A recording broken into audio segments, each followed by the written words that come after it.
Everybody wants to know what I would do if I didn't win. I guess we'll never know.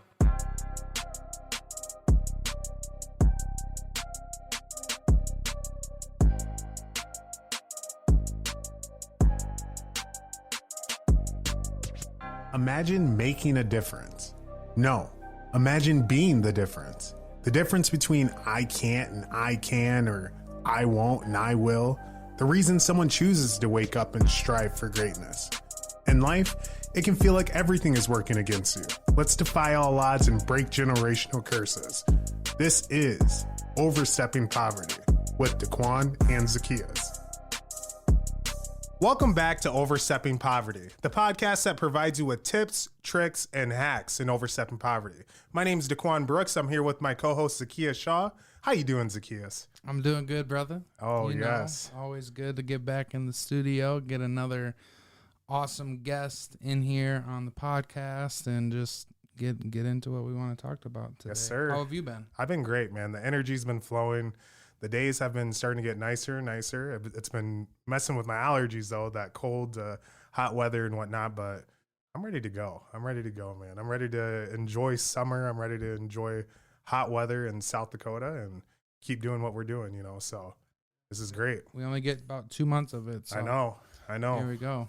So let's jump into who we have on our podcast, our special guest. Yes, let's do that. So today we have a special guest who comes on as a man that does many different things. I recently met him within the last year, I would say, and he has a ton of energy that I've been attracted to as a business partner, and I'm super excited to have him on. We have Albert Huizing V joining us today. Yes. What's going on, Albert? How's it going? It's going good, man. It's going well. It's going well. It's definitely enlightful to have you on the podcast. I've heard many things about you. We have a few acquaintances, as far as our friends and whatnot. Obviously, Jordan, Zachaeus here, and I've heard nothing but good things about you, and I feel like they've been hiding you from me. So it's nice to finally have you on here, even though this is the first time we're meeting. It's great that you're on our podcast, sure. And I get to learn more about you, and our listeners and viewers get to learn more about you as well. So, and speaking of that, I want to hear more about you. Why don't we get into that? Like, tell me about yourself. Oh, that's like the stupid interview question that you get from like all the jobs that you try to go get. Let's go. I was done with that, I'm an entrepreneur. So. You're introducing yourself to the world again. Yes, sir. Yeah. Long story or short story? What do you think? Where do you come from? Yep. Yeah, so I come from Hamburg, New Jersey, a little town in Sussex County, a lot of dairy farmers. Yeah, that's kind of the thing. That my parents were from like Patterson, New Jersey, which is like right by New York City. Okay. So they're kind of in the thick of it with it, culturally, spiritually. They're just being molded like for every which way of people in the universe. How long did you stay on the East Coast? Okay, so the East Coast, stayed there till college basically, but there were some moves up north through the East Coast. Sure, tell me about that. So that was from New Jersey to Vermont. I was in New Jersey for 13 years till 8th grade. Okay. And then 2008 was when that happened. What's that? That's the crash. Okay. The housing crash that everyone talks about. It's sure. a terrible thing. My parents were like, we're going to strike it big. And they were going to go and buy this general store, which they did. Their house didn't sell for as much as they wanted in New Jersey. And they didn't get clients and people to come into the general store to buy stuff because no one was buying during recession. Yeah. Unless you were becoming a millionaire. Where was houses. that at when they bought the general store? So that was on Westmore, which is like a tiny town of 60. And then our family of 6, raised the percentages up. Right. So that's very north Vermont. If you go 20 minutes north, you're in Canada in Quebec. Okay. So yeah, they're all about maple syrup, and the rivalry between Quebec and Vermont is we make more maple syrup, and you're like, yeah, really? No, that's a lie. So you know a lot about the good maple syrup. I'm a good taste tester. So okay. So I want to know more about the foundation that makes you who you are today. Obviously, you told us exactly where you grew up. I want to know about your parents, because there's usually 2 types of individuals. There's individuals who learn from their parents and they become pretty much how hardworking their parents are or anything like that. Or they take a different route where if their parents aren't exactly in that position as far as hardworking and they learn from someone else and become super hardworking, super dedicated to what they do. I want to know what your parents did because I feel like you've learned a lot from them as well because I've heard a lot, what you do. So, yeah. So growing up, mom worked at like a BP oil place, was like doing some stuff in the futures with there, made really good money. Then was like, hey, your dad works as a graphic designer, entrepreneur, owned his own business. So she was like, hey, I want to go be mom and go get my degree in teaching. So it was like really big like shift. And then she was like, hey, how do we live our rich lives? It might not just be like tons of money from the oil company. Maybe it's kind of doing our own thing and then going from there. So my dad, he never like worked out in the morning. Like when you talk to your parents, you're like, hey, you getting up early to work out and like get a daily meditation on. Like that stuff like never happened, which is kind of weird. But they just kind of showed it in their actions of like their work ethic, right? That they got from their parents, which would be back in the 20s when Great Depression was going on. So the grandparents are always like, hey, you need to like work hard and hard work pays off always is like kind of like the mentality that they had. Yep. And that's kind of just like what instilled in me is like they went to do their own thing. He was an entrepreneur. They knew how to take risks. I think my first job, I started like putting stamps on envelopes for my dad like at like 10. I don't know if that was illegal or anything. Right. But, and then just from then on, I was like always working every day. Kind of like, the farmers. Once you're young enough or old enough to do one of those tasks, that you just do it. Yeah, you're a helping hand. Yeah. So, Sure. And then I think the bankruptcy thing was a big piece. So like when we went up to Vermont and I talked about that general store, recession, 08, we went bankrupt from that. And it was like, hey, we're going to go live in a 1-story like hallway apartment with like 6 of us. My sisters, all 3 of them were in a room by themselves. We were in a room, and then my parents were in a room, and then the kitchen was a hallway, and then there was like this big area for living and dining. And my parents were like, I'll never forget it. They were like, hey, we're going to have a foreign exchange student live in your room. And I was like, dude, my sisters have 3 people in that room, and we were going to add another person. What's going on? Right. And we just like, I went and got a job at a grocery store, and my parents were like, hey, any funds you can give to us to like make rent, get by with bills, like, can you please help us out? So like all I did was pay for my iPhone and help my parents with bills. That was it. How old were you when that happened? 15. So I got financially educated very quickly, so Yeah. You learned that lesson through that. Yeah, to help big provide time. like that. Yeah. How does that translate to what you do now? Like those same things that you went through, how would you say that's changed you as an adult? I mean, I talked about it before we got on, but like you can't have the rainbows without the storms, right? And that was one of those storms that like now I'm seeing some of the rainbows, right? Like I got into real estate, which is a little bit crazy. People were like, dude, you went bankrupt from real estate with your parents. Yeah. Why are you in real estate? And it's just like, there was so many bad banking practices back then that like, so I should back up. When I graduated, I went to Dordt College from 2012 to 2017. I did a victory lap, right? Okay. Yeah. So I was kind of dumb and I scored like a 17 on my ACT. So like, I mean, I still got in and I just was a bad test taker. It was like, hey, hard work pays off. So the big thing about getting into real estate is I started in banking right after college. So I understood what's going on in the banking world. So like everyone right now is saying banking is going to crash because of this whole Silicon Valley Bank. Yeah. Well, it's really they had bad risk management and they shouldn't have been buying those mortgages that they were gobbling up at such a lower percentage. So like it's not really that there's a crash. There's going to be a few more banks that kind of hit. I think today even there was one out. I think it's like bank number 4, just bad risk management practices. So, and then I was like, hey, what is the best way to create wealth? Different than being rich, right? Wealthiness and richness are 2 different things, I think. A lot of people equate them to the same. Mm-hmm. But what's going to help me be wealthy, but also give me my rich life of flexibility. I don't got to work an 8 to 5. Not to say that there's no grind, right? I'm grinding every day. I probably got like 5 irons in the fire. That's just entrepreneurship life. Right. So I want to talk to you actually, since you brought it up, and those definitions, because you say a lot of people kind of relate them together. What would you say is the difference between living like a rich life and living a wealthy life? Mm-hmm.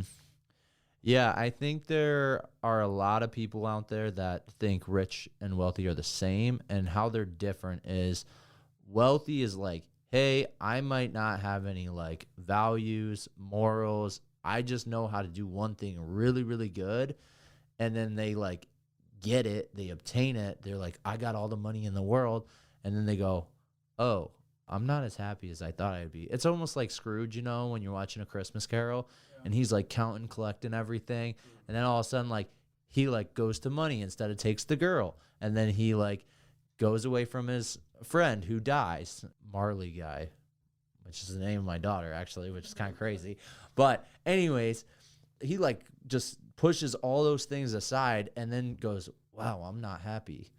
Whereas like if you're living your rich life, you can have some of these things and have some money too. It's not like you have to have all of it. It's the saying of like, you can't have your cake and eat it too. It's almost like, well, you can have some cake. You just got to like work out and shed off some pounds too to balance it all out. Portion it out. Yeah. You know? For sure. Absolutely. I like that. That's been a question that a lot of people have asked, you know, the difference between wealthy and rich. And I really like your understanding on that. Just because like as far as the point of view that I see as well is wealthy is, I mean, when you need something like a necessity or anything like that, you can go and purchase that necessity. And I feel like you're not in a huge like struggle. That's what like wealth is. Rich, I mean, if you're rich, you can do all these things, but here's what I think of someone that's rich. Someone that only puts their time and dedication into that one thing, and that's the green, that's the guap, that's the money. That's all that they're looking at. They're not that family-oriented person. They're not that what comes first. The money doesn't come first in my aspect of where I want to be wealthy. The one thing that I want to come first is my family and their needs, you know, on that. So that's kind of my perspective on that. So yeah, I would say mine is more of a literal sense. With wealth, I look at it as being able to really choose what you want. That's what I look at wealth as, is like, okay, this is how I'm setting up my life. These are the things I'm going to be doing. And that doesn't mean that you're not working or doing stuff like that. But when you're wealthy, I feel like you really get to choose.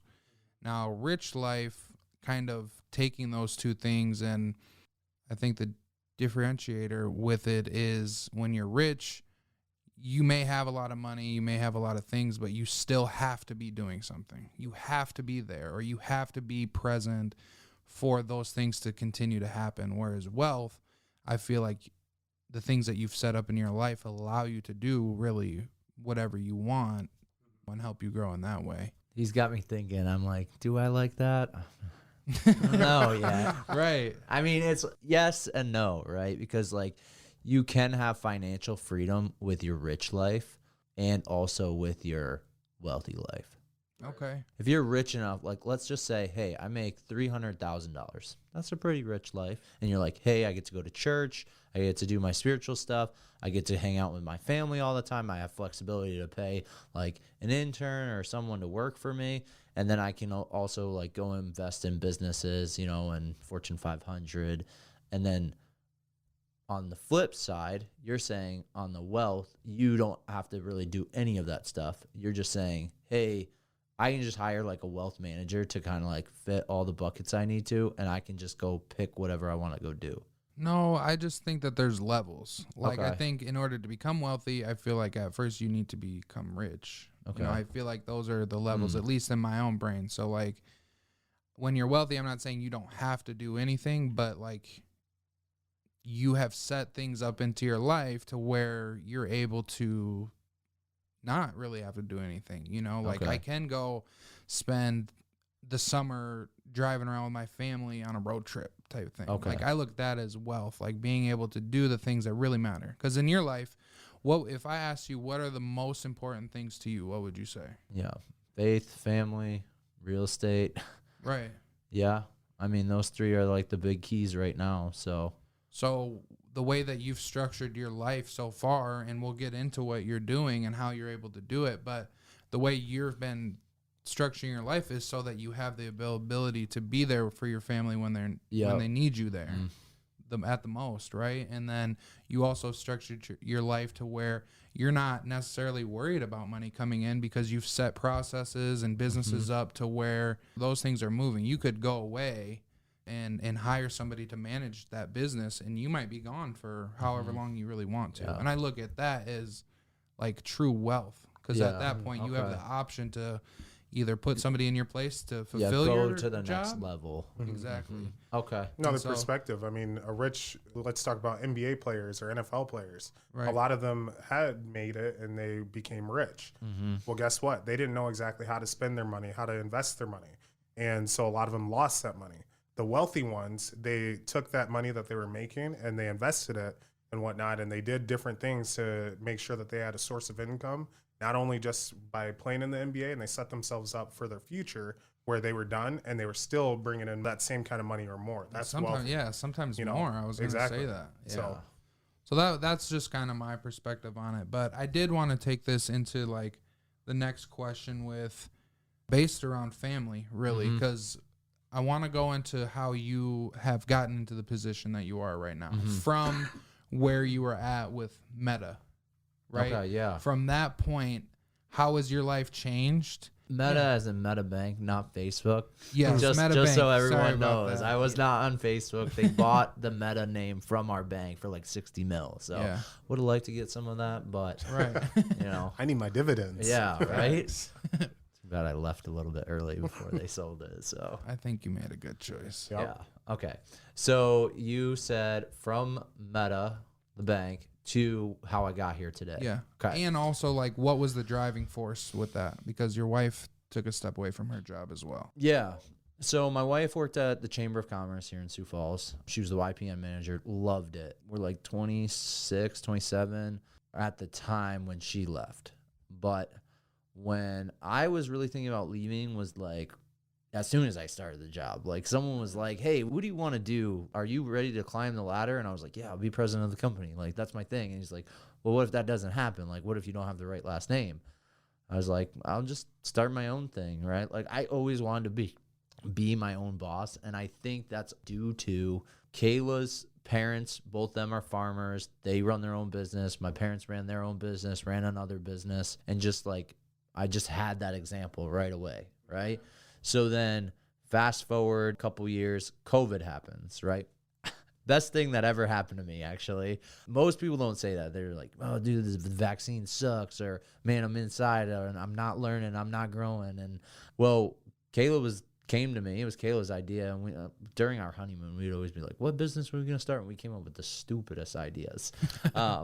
But she was like, hey, we should rent out our lower part of our house to random strangers. I was like, oh, stranger danger. No way. I'm not doing that. Like, but we did have like a safe environment. Our house is a multi-level where it's like a living room, and then you go up a half flight of stairs, and then there's our room and the kids' room, and then there's downstairs with a basement, which has another living room and bathroom and 2 bedrooms.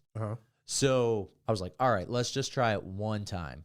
This was like February 2020, and we get a guy right away, booked. We're like, okay, cool. This is awesome. Super nice guy. I remember he was like, these Airbnbs are awesome. I'm a surveyor over at the Grand Falls Casino. I'm totally booking this place again. I was like, oh, this guy's cool. This is a good experience. And so March 14, I know that day because it's Pi Day and it's also my sister-in-law's wedding day.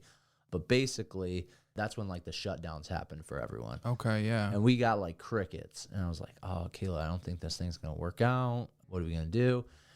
April comes, and all of a sudden, we're like booked solid, like 95% occupancy rate. Like, wow. We're just paying off car loans, student loans, then starts paying off our mortgage every month. And we're like, all right, like this is a pretty good idea. Fast forward like a year later, Kayla's parents buy a bar in Inwood, Iowa, and it had a little apartment above it.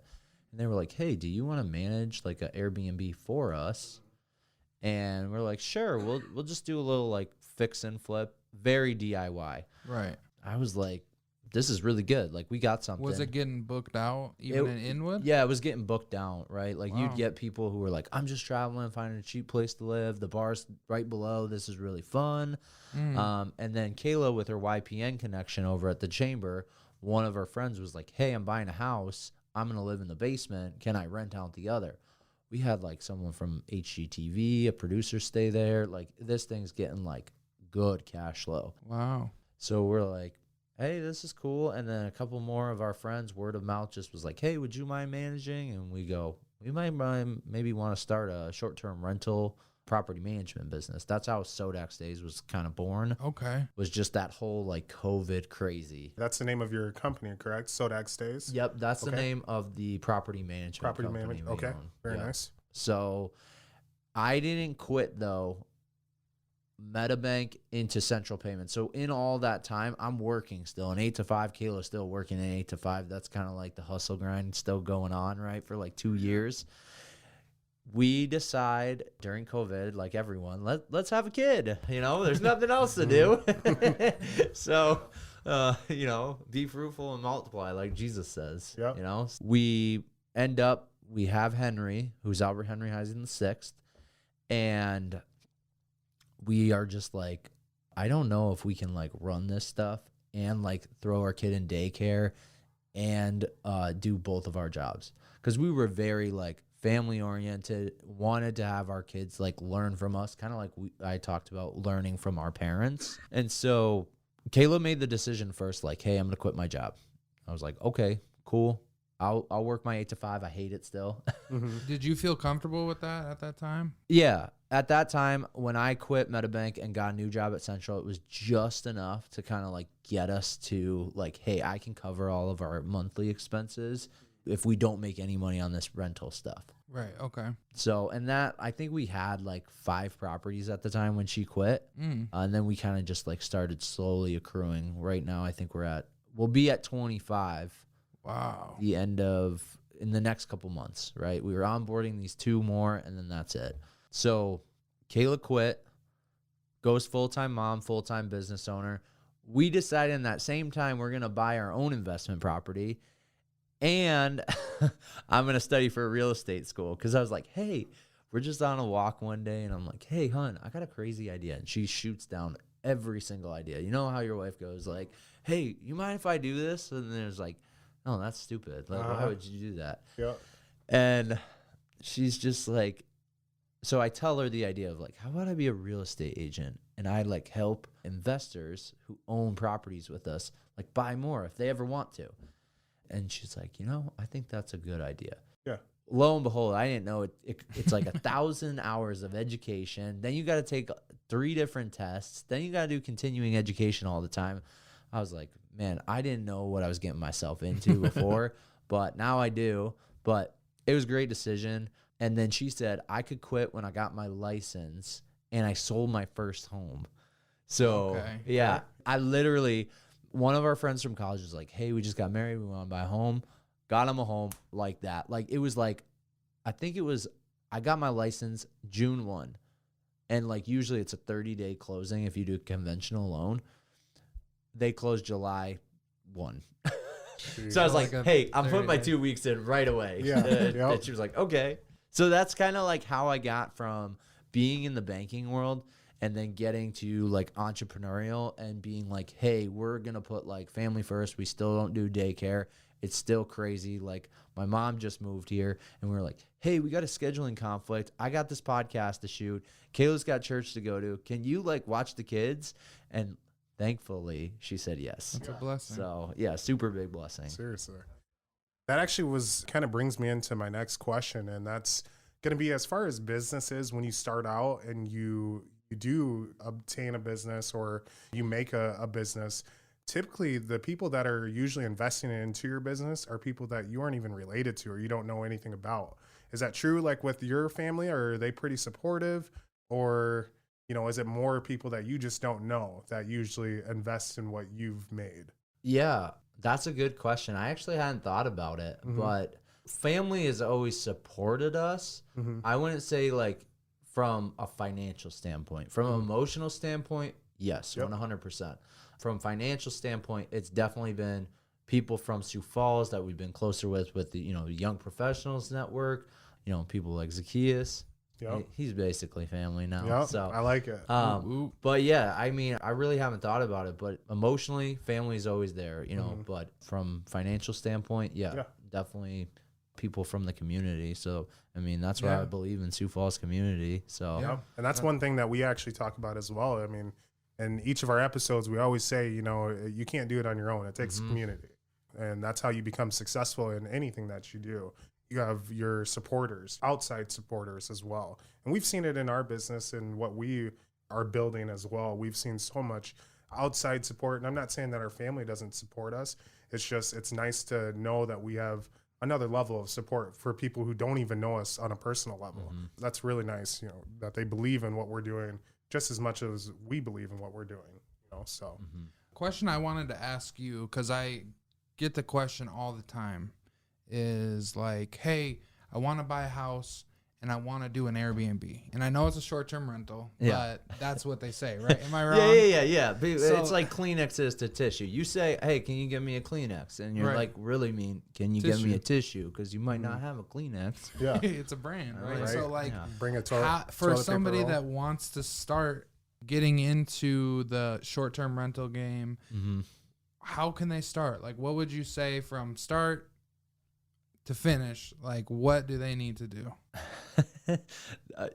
That's a loaded question, man, because I mean, it could be like, hey, I got a lot of money, I want to go into like getting a fourplex and doing 4 different units. I think the easiest way to start is actually by doing yourself, right? Self-manage is always easiest. I mean, unless like Zachaeus is like, yo, you're my homie and I know like you can manage for me, and we just have that type of relationship. But you're always going to want to start self-managed. Kind of like my story about like, hey, we owned our house, then we rented the bottom of our basement out, right? Then it was like, hey, I got eyes and ears on the property always. I'm making sure it's not getting messed up at all. From a, how do I go obtain this? I would say best practice. It just actually happened with our friend Cody. And he bought a duplex, already has a renter in, and then he's going to live on the other unit.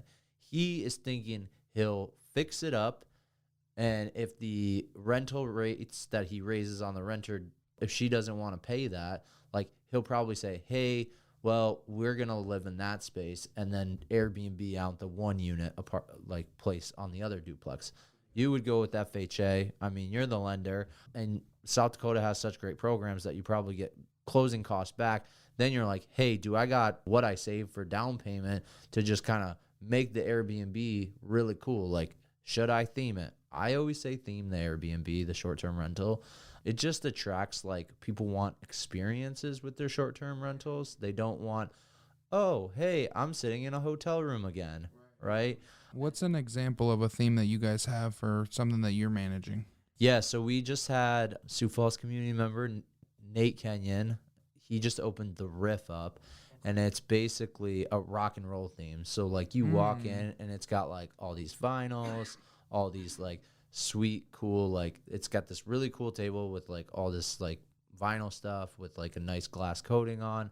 Each room is different. So, like, one has CD room, like the 2000s. One's got the iPod room. One's got, like, the record player room. Right. So it's just, like, an experience. And then we made this really cool thing where it's, like, when guests check in, they can take, like, a $1 bill and write on it, and then they, like, stick it up, like, and say, like, hey, I was here, I had the experience. Like, they can, it's Instagrammable too, they can put it on social media.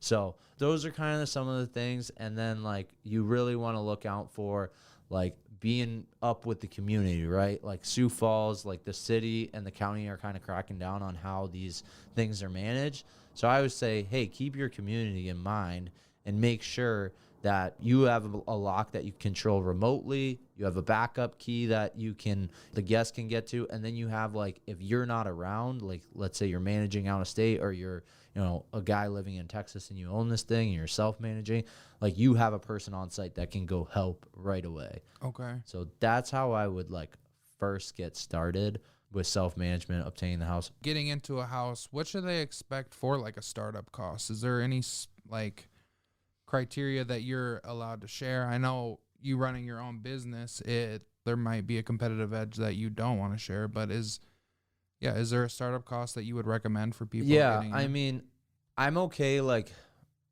to get people to give you business, you have to give free stuff away all the time, right? So, like, people could just go on Google and say, like, hey, what do I rent an Airbnb or a VRBO or a short-term rental out for? They can look that up, or you could just make it really easy for them and be like, wow, this guy saved me, like, 2 hours of my time. Maybe I should go talk to him. So there is, like, a couple of tools we use. There's one called AirDNA that, like, shows, like, all the properties within Sioux Falls, and you can see how much stuff is renting for a night. Oh, wow. So then you can see that. You can see their occupancy percentage. So if you're like, hey, I need to buy a $230,000 home and it needs to break even at 30%, am I going to get that in the wintertime?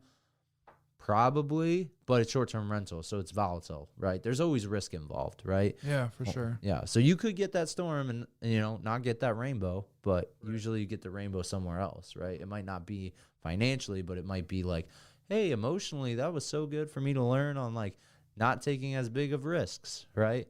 And then I think the last thing I would say is just, like, everyone always forgets, like, furnishing budget. So, like, it's easy for me to go like, oh, I can get it done in $18K if I, like, get everything scheduled out, if I go on Facebook Marketplace, if I go, like, a couple of things on Amazon, and then, like, no nice, like, furniture. But I'd say, like, a good rule of thumb is probably, like, 25K if you're gonna do, like, a 3 to 4 bedroom house. And just to furnish it all. Just to furnish it all and get it, like, really nice looking. So How about location? Is that relevant in something like this, or does it really matter? Do I need to be closer to downtown? Do I need to be closer to where events are going on? yeah, me and Zachaeus were kind of talking about this the other day, and we haven't seen really, like, a big dip. Like, if you got an amenity of, like, a hot tub and it's in, like, a little bit of a sketchier part of town, I would say, like, people love the hot tub, and there's only, like, 30 to 50 of them on listings here. Yep. But, you know, there are those people who are like, hey, this place, like, across the river where Sharapa Place is being built over by, like, the Hispanic Bakery right there, not the greatest part of town, but, like, we had one Airbnb that we managed. We no longer do anymore. They're still great people. They're booked, like, because it's such easy walking distance to downtown. The neighborhood might not be best, but also you got to think about it in long-term investment. If I buy this place, it's in a little sketchier part of town. Is it going to be gentrified? Is it going to be fixed up?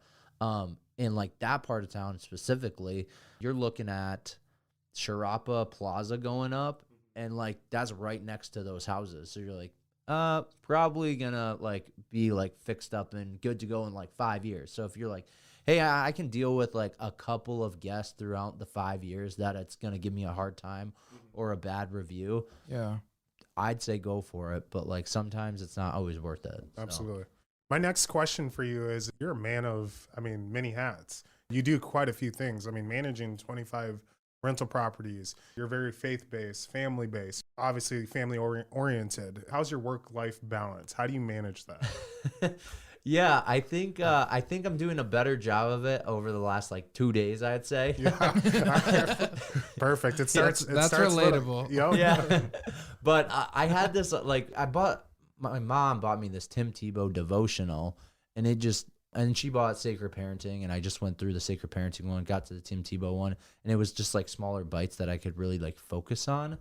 And the big thing is like, everything you're trying to get done all in, like, 2 or 3 days, like, what happens if it gets done in day 5? Mm-hmm. Like, here's an example. I'm trying to schedule out social media for the month on my real estate side of business, and it's not like anyone's telling me, hey, it's got to be done on the first of the month, or, like, you get an F or you don't get paid. I'm not getting paid either way, right? I'm only getting paid if we get rentals or if we get a house bought or sold, right? Like, that's the big thing. So, like, yesterday, we were just talking. We were back from a trip. We went to Detroit, and Henry and Marley were both sick. And Kayla was like, hey, these guys are both sick. I'm going to have a terrible day, blah, da, da, da. And then, there was something that just switched in me and was like, hey, I'm just going to drop everything and I can help you out. And ended up like me and Zachaeus had this guy who really wanted a duplex, like, and we just got something under contract. So it's always good to push, right? But when you take those like times to self-reflect and understand like, hey, how can I do a better job of being like, not just, hey, let's get money and provide for my family that way, but through emotional or spiritual things. Yep. It's always going to come back to you. Isn't it crazy how when you let stuff go and you stop trying to force things, they start flowing to you? It's nuts. Yeah. We had that conversation probably about a month ago. And I catch myself in that too, where I'm wanting to go, and I focus on getting the money and doing all that, and then it's like, dang, I'll take a day with the fam and realize, dang, I didn't know how much I needed that to continue going forward and all of the other things I want to do as well. Yeah, and it's okay to just give yourself grace. Like, I mean, Zachaeus, you know, like I push all the time. I'm like, hey, I'm going to wake up at like 4:30 and like get all these things done. And then, you know, I'm pushing that like, let's say a month straight. And I'm like, nothing's happening.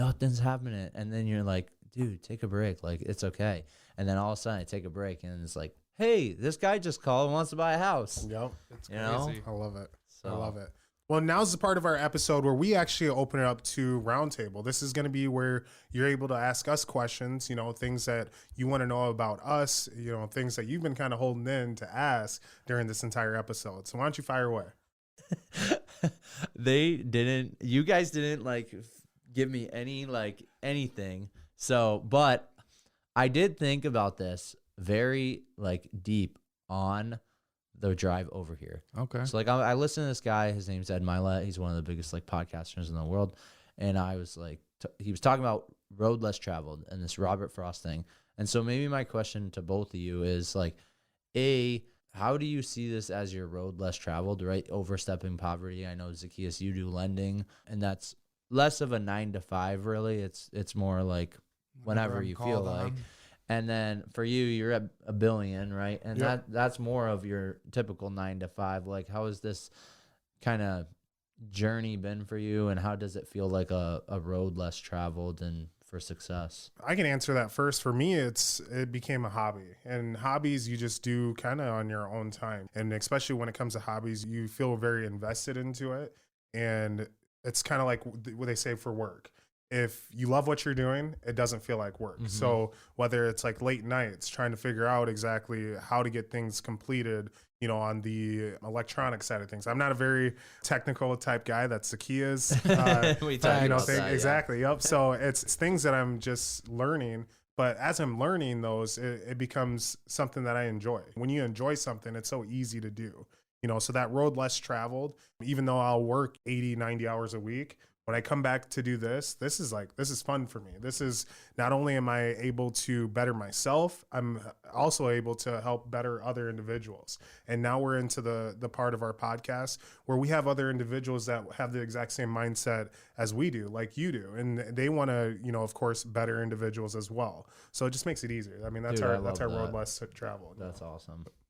For me, I think back to when I was with New York Life, because that was really a big turn for me in life. And I remember vividly sitting in one of the conference rooms, and they have a $1 million table, wall of fame, essentially. Okay. And I look up there, and the only people I see up there, they're all white. To be honest, that's what I see. Everywhere, everybody I work with, they're all white. I'm the only person that's not all white. And for me, that was kind of the moment where I'm like, dang, you know, that is the road less traveled for people that have looked like me. And from that point, it was like, I have a mission still to this day. Like, I need to get people that are able to represent everybody. You know, diversity in the workplace is so important. Any place is so important because you have so many different perspectives. So even where I'm at now, getting my guy Omar with the marketing job with us, like that, I look at that as like reaching down and pulling somebody up as I climb, getting people into a position where you don't see a lot of people like that in those positions. So for me, even with this podcast, it's able to shine light on everybody, right? And somebody like you with the perspective that you have and the background that you have, people wouldn't know that. You know, people don't know your story unless you share it with them. Yeah. Right. I mean, unless they looked at my 03 Camry or 05 Camry, they'd be like, dude, that guy's poor as, all get up. But that's not really true, right? Yeah. Like when you say that, it's like you could look at that and your mind creates its own perception on what this person is. But you being able to open up and share who you are, I think it connects people. It connects people like, oh, I actually relate to that guy. Like, dang, I didn't know I would. And yeah, it's just a mission of pulling people up, getting people up. And I always felt like when I look at the government or I look at management or leadership, they have to have people that look like the community, because that's how, a little kid could look at us and be like, dang, like I could be on a podcast, or I could be a mortgage lender, or I could be a realtor, whatever. Because, I mean, you can think about in real estate right now, how many black realtors do you know in Sioux Falls? 2. How many realtors are there in Sioux Falls? 1,000. Okay. Yeah. So, like, that's exactly what I'm saying. In a profession where you could become a millionaire, there's a small number of minorities in it. And it's something that you can get into out of high school. Yeah. And you don't have to go to college. And it is a sacrifice to, study those hours and do all that. But, like, on the other side, right, you go through the storm to see the rainbow. Like, what can be on the other side? And if they don't see anybody that looks like them, they might not know it's possible. Yeah. So that's really like the road less traveled, is shining a light for people to see, like, oh, I can do that. You know what I mean? That's awesome. I love that, dude. Yeah. I feel like I love the connection piece too. Like me and Daquan were just talking like, oh, you Giants fan? And I was like, yeah, I'm a Giants fan. And we're just like connected that way. But we would never know that if we were like, oh, I'm white, I'm not going to talk to that guy, Right. And it's just like, it's really cool. And I think that your stuff about the, like high school and college people who want to become a realtor, like they don't know like that they can make it rich off that. They don't even teach that stuff in high school and college. That's why I like go and talk there. Right. So, and it's important stuff. Cause like even when I was doing life insurance stuff, if you look up what insurance agent can make the most money, it's a life insurance agent, as a whole on an average. So it's like, if that's something I could do also without going to college, people need to know about these things, especially in a place like this that's growing so much with diversity and immigrants coming here. I think it's growing, it's changing, and I think it's super important to be that hand and pull somebody up. So I think just talking about important stuff, I think my only other 2 questions for the roundtable would be family and, faith. How do you guys like fit those in to your everyday lives, right? Because we're talking about our rich lives, wealthy lives, we know the difference between those, but like how do we fit in, the financial provisions, but also now the family and faith, so the emotional and the spiritual into your everyday lives? Absolutely. So, I mean, for family, for me, I mean, everything that I do, I don't feel like I'm doing it just for myself. I've got a wonderful wife behind me. Eventually we will have kids and whatnot. And I know that I'm trying to set up myself and my family, my wife and our future kids for a better future, an easier life, ahead of us.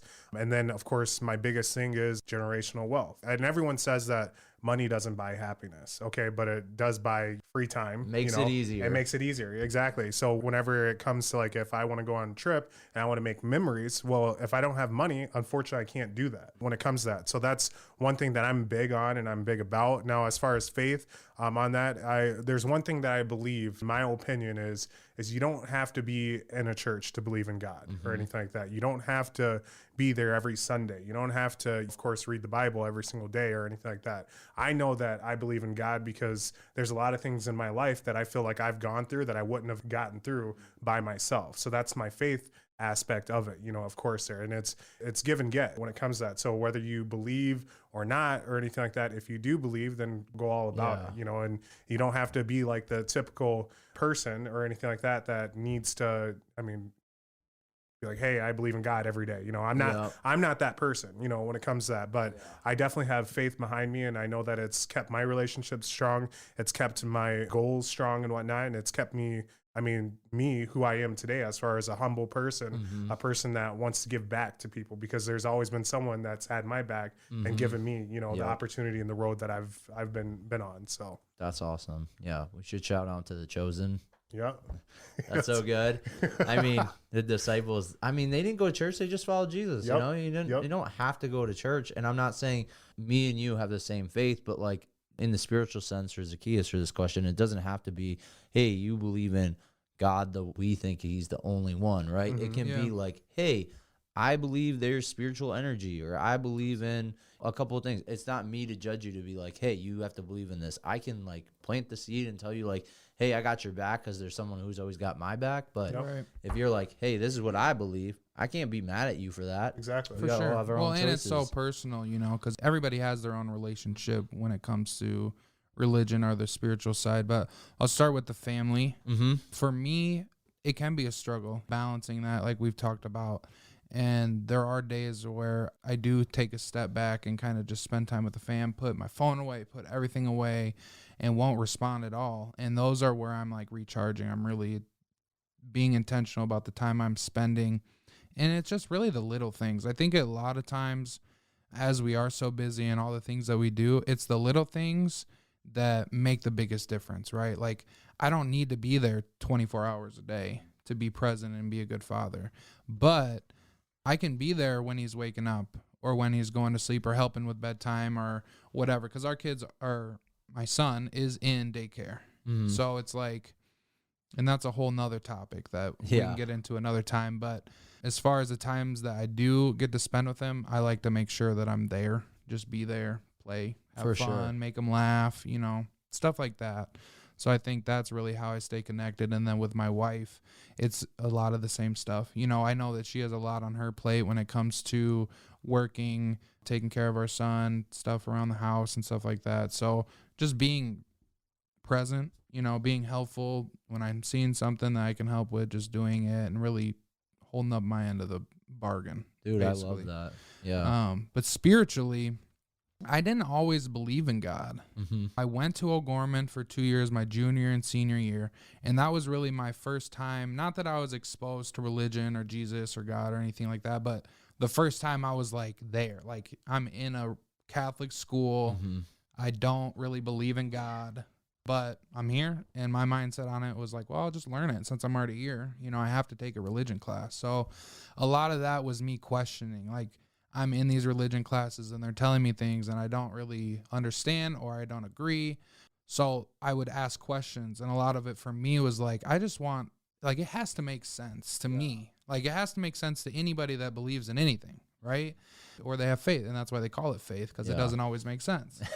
But for me, it started to become apparent, and it was more of like a mindset shift on like changing what society had made me think God was, and then believing, like, doing my own self-growth and being like, dang, like, I remember it was like, God, my thought is, if God made everybody in his image, then you are a God to me. Like, inside of you, you are a God, because you have to believe in yourself.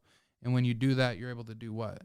Pretty much anything. Yeah. You're a creator. Yeah. You're all the things that God or the Bible will tell you that God is. Christian means little Christ. So yeah. So that's really what I think is like, there's a God or a goddess or whatever you want to say inside of each person. And I think the more that you believe in yourself, you're able to bless the people around you. And that's also, there's just things that happen also where it's like, how does that happen? Like, there has to be a higher power or something. We were talking where it's about like, that a couple this months doesn't ago. really make sense, is that thing, but it's like, I know that something's happening that I just can't even wrap my head around. Things are all like interconnected, I feel like you have a good attitude about something, and then all of a sudden it's like, oh, this cool thing happened. And you're like, how the heck is this thing connected to that thing? And I don't know how it works, but there's a reason for everything. So For sure. But yeah, I just wanted to ask those questions so like we like all know like what's like enriching our lives out of like poverty, right? Sure. Not just the financial riches. So Absolutely. What would you say, the last question I would ask is, like, when you do think of overstepping poverty, and not just the podcast, but as like a whole, when you think of overstepping poverty, what does that mean to you, or what do you think of? Yeah, I think when I get all the inputs from, you know, self-help, wife, the Bible, right? All of those things, I just am like, hey, there's a journey we're on, and you got to climb that mountain. And when you get to the top of the mountain, you're not done. And like you go out on the top and you go, oh, hey, there's like 1,000 other mountains I got to go climb, or which ones am I going to choose to climb? Right. And so it's like being okay with, hey, life is a grind, and you got to be like, have a happy attitude about it. You got to like make sure that you can fit in faith, family, friends. Right. So I think that's like my whole thing of what I think about overstepping poverty is not just like I was poor financially and now I'm like kind of making it, right? But I'm living that rich life, and like I know it's a grind every day because it's a journey the whole time of life. Yeah, absolutely. Sure. Absolutely. I like that insight there. And actually it kind of brings us into our next thing, and it's more on you, you know, as far as what you would tell yourself, the younger you, the 16-year-old, 15-year-old you, what you need to do to become successful, or what you define as success. So those tips, tricks, and hacks. Okay. Put me on the spot again, right? Oh, yeah.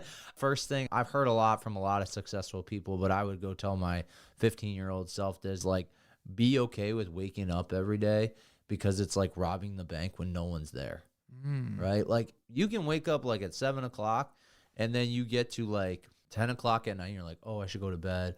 But like, there's someone who's going to work till 12, right? But you probably have enough energy to work till 12. It's those people who are like, hey, I'm going to get 5 or 6 hours of sleep, wake up at 4:30, 5 o'clock, rob the bank when no one's awake. Like Zachaeus today was blowing up my phone like, hey, can you get this stuff done for me? And I was like, yo, I got all this stuff done. Then I was like, I didn't wake up early enough. I didn't go rob the bank when I should have. So that would be the first thing. The second thing is always just like, tell your wife you love her and just like that she's always right. It's not about winning. It's about just like, hey, am I going to sacrifice when I am supposed to, like I said in my marriage vows? And most times, like, it works out in the end anyway. So even if you are right, it feels way better.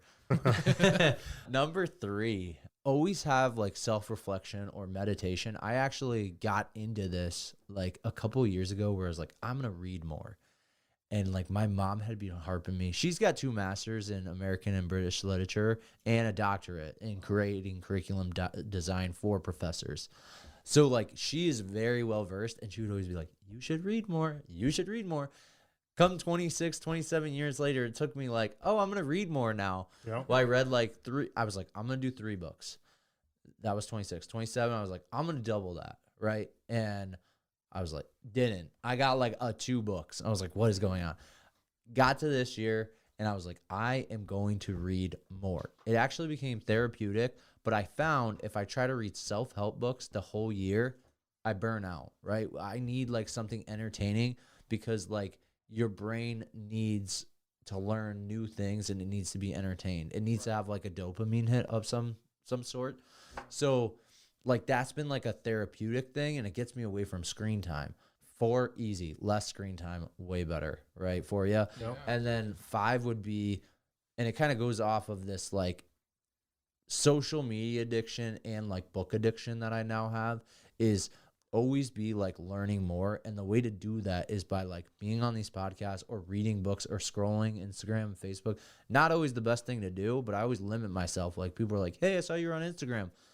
Yeah, I was on for like 5 minutes to put my stuff on there, and I maybe scroll over a couple of things that I learned.